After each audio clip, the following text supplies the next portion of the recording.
ma passion pour le beurre a été une véritable mission dans ma petite vie. Pour moi, expliquer mon métier, c'est essayer de démontrer que ça doit aller de la fourche à la fourchette.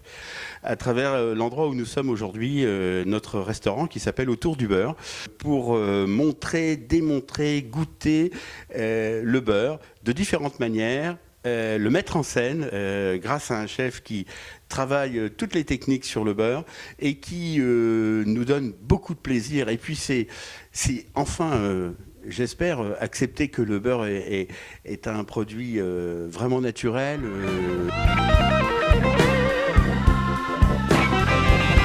Exactement de cette manière-là que le beurre arrive sur la table de chacun de nos clients. Même une table de 2 personnes a ce petit plateau dégustation. On étale du beurre sur le pain comme un film étirable. Et là, on va quelque part ne pas avoir des sensations très intéressantes. Alors que si on pose un tout petit morceau de beurre sur le bout ou le bord de la tartine, quand vous allez écraser ce petit morceau dans la bouche, vous allez avoir une explosion. Donc je mange le pain et le beurre étalé.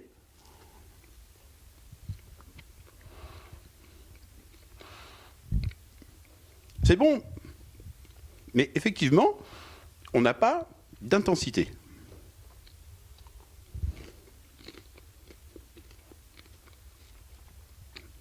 Là, c'est une évidence.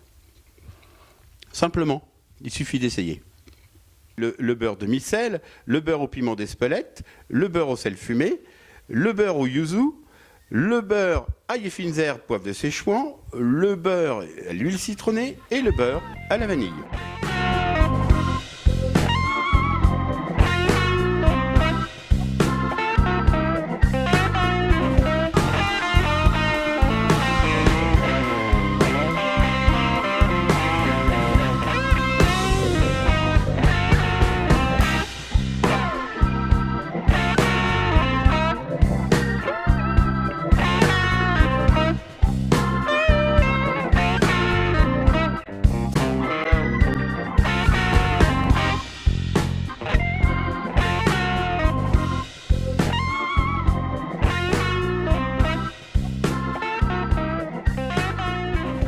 Alors là, nous sommes dans l'espace découverte autour du beurre que j'ai voulu le plus explicatif possible de l'origine du beurre jusqu'à nos jours, du néolithique à notre quotidien, en passant par les guerres de religion, en passant par la cuisine au XVIIIe, en passant par l'avènement de Pasteur et de l'hygiénisme, et toute la partie production mondiale, savoir que l'Inde est le plus gros producteur de beurre au monde, enfin des choses un petit peu diverses. Cependant, il y a des pépites dans cet univers. Entre autres, quand Voltaire quitte la France et part à Londres, il écrit une charge contre le roi Louis XIV, à l'époque des charges de notaire, qui sont contrôleurs, visiteurs de beurre frais, essayeurs de beurre salé.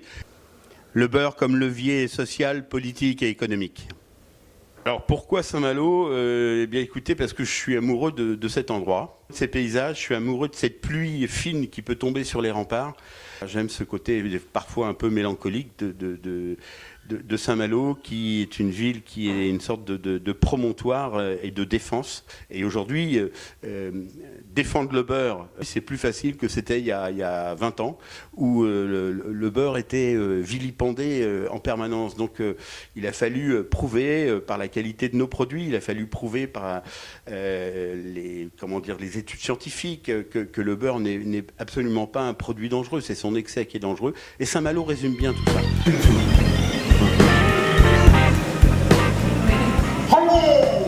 Oh, j'appelle.